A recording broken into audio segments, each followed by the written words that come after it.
تعالوا اقول لكم احلى طريقه نعمل بيها سمك اللوط ولا كلمه، ويلا بينا نبتدي كده المارينيه بالمكونات بتاعتنا. حته فلفل احمر كده، وكمان حته فلفل اخضر، كميه توم حلوه كده لا باس بيها، 6 7 فصوص توم كده. يا سلام لو قرن فلفل حراق قوي، وده طبعا كله حسب المزاج والرغبه. المهم جدا جدا جدا في صينيه البطاطس العرقين الشبت الحلوين دول هينقلوا معانا الطعم في حتة تانية خالص. يا سلام، ما يعني شوية مستردة كده، معلقة كده ولا حاجة، مفيش أي مشكلة. سنة جنزبيل صغيرة، معلقة صغيرة كده جنزبيل، يعني أقل كمان شوية، مش كتير قوي. فلفل أسود برضو مش كتير قوي، معلقة صغيرة كده. كزبرة ناشفة شوية برضو، معلقة كده. الكمون بقى عيش السمك، الكمون ده مهم قوي، معلقه حلوه كبيره كده، مفيش اي مشكله منها. طبعا عصير الليمون، عصير ليمونتين حلوين كده. بدل ما نحط طماطم هنحط شويه عصير طماطم صغيرين، انا مجهزهم بس. كل ده هنضربه مع بعضه ضربه كويسه كده. باين معاكم اهو في الكاميرا.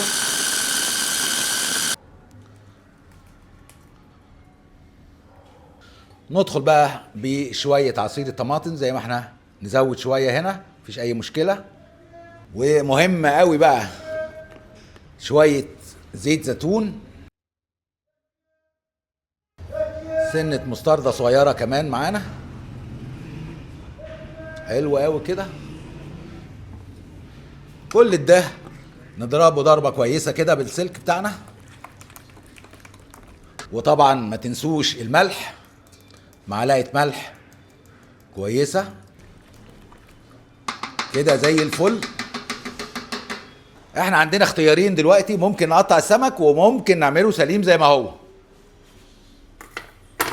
طبعا لو بشتغل لايف دلوقتي كنت اخدت رايكم، والاتنين مش هيفرقوا معانا. طبعا احنا حاطين راب سكوتش كده ولا او سكوتش في اللي هو البلاستيك عشان خاطر البلانشه بتاعتنا. ونبتدي كده. طبعا السمك ده مغسول جدا ومتنضف تنظيفه حلوه قوي. نبتدي ناخد الراس بتاعتنا لوحديها كده،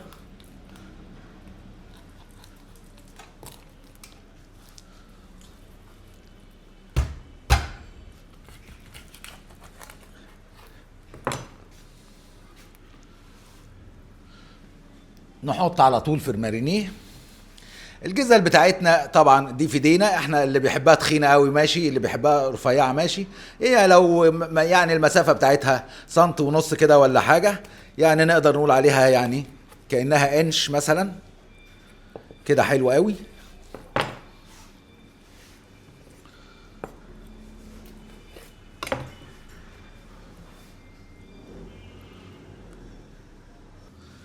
الديل ده بس نعمل فيه خط كده، وكمان خط كده عشان ياخد من التتبيله.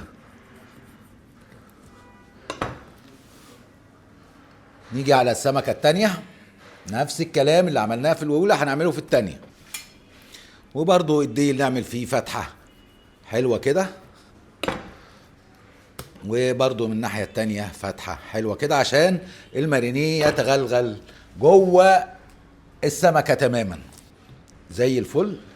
نركن ده بس على جنب شويه على بال ما نجهز البطاطس بتاعتنا.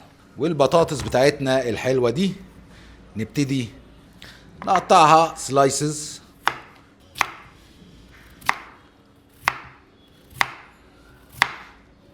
السلايسز طبعا بتبقى قد بعضيها كده كده، حلوه قوي. كفايه بطاطس كده. ونجيب الصاج بتاعنا كده، ندهنه بس دهنه كده زيت خفيفه زي الفل كده كده، تمام قوي. ندخل بقى بالبطاطس، او نخلينا في البصل الاول مفيش مشاكل. نرصه كده رصه حلوه.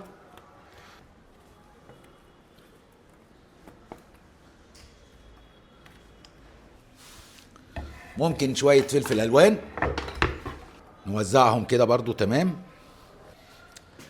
بس كده انا هجنب حته سمكه صغيره كده، واجيب شويه مارينيه من بتاع السمك واحطهم فوق البصله كده. برضو البطاطس بتاعتنا عشان هنحتاج، طلعنا السمك كده خلاص بعد ما شرب من المارينيه كويس زي الفل كده. احنا بس عشان ناخد الباقي من المارينيه نتبل بيه البطاطس بتاعتنا.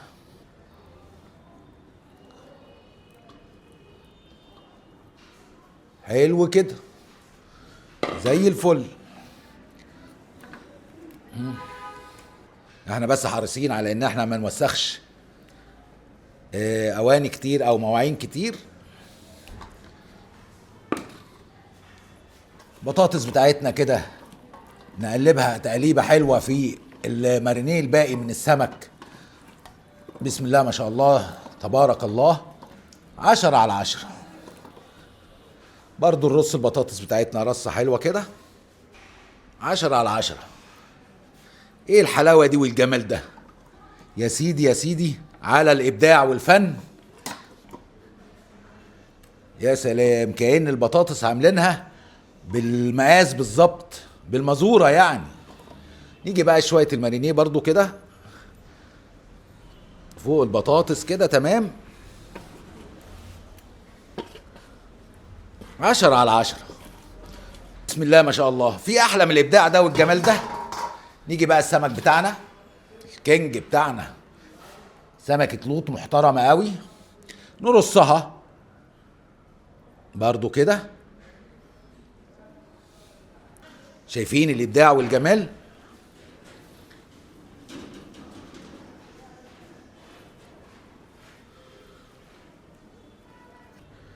يا سيدي يا سيدي على الطعامة والابداع.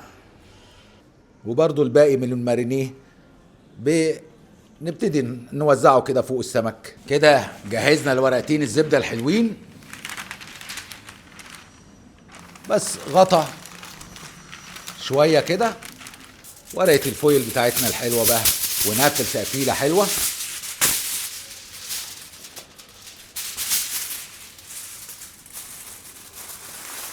يا سيدي يا سيدي، 10/10 كده. بعد ما لفينا اللفة الحلوة دي هندخل على الفرن بتاعنا على درجة حرارة 200، يعني لمدة تلت ساعة، نص ساعة، من تلت لنص ساعة، والنار فوق وتحت، ومشغلين المروحة كمان بالكتير قوي نص ساعة، ونكشف الغطا ونسيبها كمان 10 دقايق او ربع ساعة تاخد الوش الذهبي المحترم جدا اللي هتشوفوه دلوقتي. وعلى ما السمك يستوي في الفرن انا بقى هعمل شوية رز صيادية بخطوات 10/10. يا ريت كلكم تلاحظوا انا بشتغل ازاي، عشان خاطر انا بحب ادلع متابعيني واعمل لهم احلى حاجة في الدنيا. لان انا ما بحبش الرز يبقى فيه لا بذرة طماطم ولا قرشة بصلاية حتى ولو مستوية ولا الكلام ده. فأنا عشان كده بعمل مارينيه لوحده أو بيون لوحده ببصلة محروقة وشوية توابل كده، عبارة عن سنة قرنفل صغيرة وأي زيادة عندي في المطبخ مع معلقة معجون طماطم. بعمل البيون ده 10/10. ده اللي انا هسقي بيه الرز. شايفين حضراتكم عامل ازاي؟ دلوقتي بقى هنشوف هنشتغل ازاي. الاول الحله بتاعتنا نحط فيها شويه زيت. طبعا الرز الصياديه بيموت في الزيت وهو اصلا بيتعمل بالزيت، لكن لو في حد عايز يحب يحط حته زبده مفيش مشاكل، لكن هو اصلا بيتعمل بالزيت من اوله لاخره. نحط كده معلقتين زيت حلوين. كميه الرز بتاعتنا تقريبا في حدود 2 كيلو، يبقى هنحط معلقتين 3 زيت كده. نغطي قعر الحلة تماما، نزود النار بتاعتنا كده. كده الزيت بتاعنا شامت كويس، نبتدي نحط الرز فيه. وقلت لكم قبل كده تقريبا في ريل او في حاجة ان الرز بينزل، سمعتوا الصوت ده؟ ده معناه ان الزيت سخن والرز هينزل، وانا ما انزلش بالميه او البيون اللي هحطه الا بعد ما الرز يبقى سخن جدا كده زي الفل.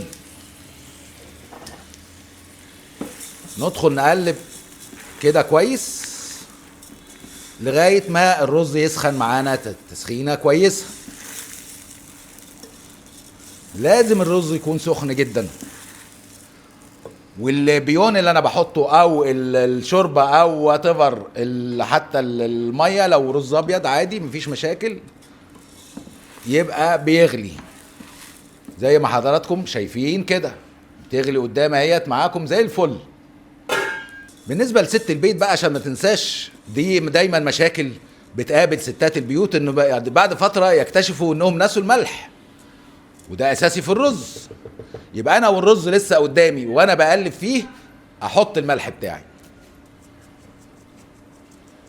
حلو الكلام كده، الملح الكافي للكميه بتاعتنا، واقلب كله مع بعض على طول التقليب بتاعنا الحلو لغايه ما نحس ان درجه حراره الرز سخنت معانا وبقت تمام التمام. واحنا في الوضعيه دي نحط 3 4 ورقات لورا كده زي الفل. طبعا هنشيلهم واحنا بنقدم. وكمان كده 1 3 لومي زي الفل كده.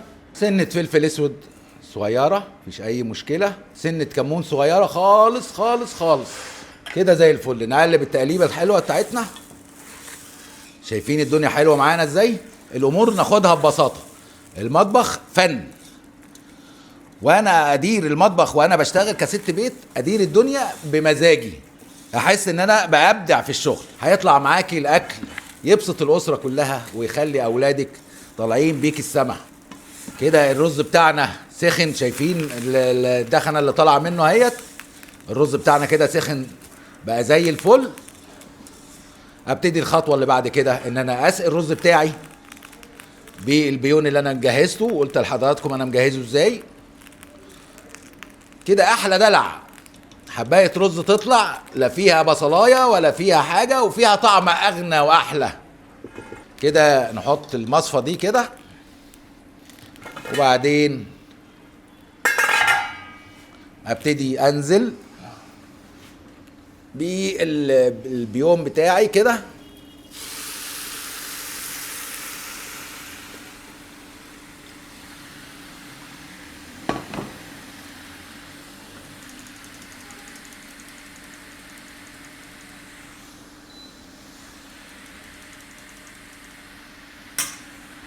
هتشيك الدنيا بتاعتي كده والرز بتاعي. الميه بتاعتي المفروض تكون بمقدار يعني قول عقلة صباع صغيرة كده. بتشيك الميه بتاعتي المفروض انها تبقى يعني عقلة صباع صغيرة فوق الرز المصري بتاعنا العادي كده زي الفل. واغطي الرز بتاعي ربع ساعة بالكتير، واوطي عليه النار لأعلى درجة ممكنة، وأقل من ربع ساعة ممكن 10 دقايق بس، ووطي عليه النار لأقل درجة ممكنة. وبعد ما قعدنا كده في الفرن حوالي نص ساعة هنكشف أو نطلع السمك بتاعنا ونكشف الغطا. اللهم صل على النبي. حاجة كده ولا في الأحلام. طبعا السمك كده استوى وزي الفل. احنا بس هناخد بعد ما شلنا كده هنحطه ياخد وش من فوق بس. ممكن الحرارة دلوقتي تبقى من فوق بس. ممكن نعمل حركة صغيرة كده لو احنا يعني عايزين نجود قوي عشان اللمعة بتاعته تطلع حلوة. رشة كده زيت زيتون على الوش زي الفل. بسم الله ما شاء الله تبارك الله. نرجع بيه الفرن، والفرن من فوق بس بالكتير قوي 10 دقايق او ربع ساعة هيكون لون وبقى زي الفل. وبعد كده ما قعدت الصينية بتاعتنا في الفرن يعني حوالي تلت ساعة، زودناها كده 5 دقايق. اللهم صل على النبي. بسم الله ما شاء الله تبارك الله. الحلاوة والطعامة اللي مش ممكن تلاقيها في حتة تانية، واللي مش ممكن حد هيعملها بالطعامة دي والحلاوة دي. تعالوا بقى ندخل على الرز اللي اتعمل لكم بأعلى حرفية ممكنة. شوف الرز كهرمان، ده الرز صيادية كأحسن ما يكون يعني. والشغل ده طبعا من فضل الله سبحانه وتعالى، عشان احنا حريصين ان احنا نقدم لكم احلى حاجة ممكنة، عشان احنا عايزين نبسطكم وعايزين نساعدكم، لان ده الهدف بتاعنا. يا سيدي يا سيدي على الجمال والحلاوة.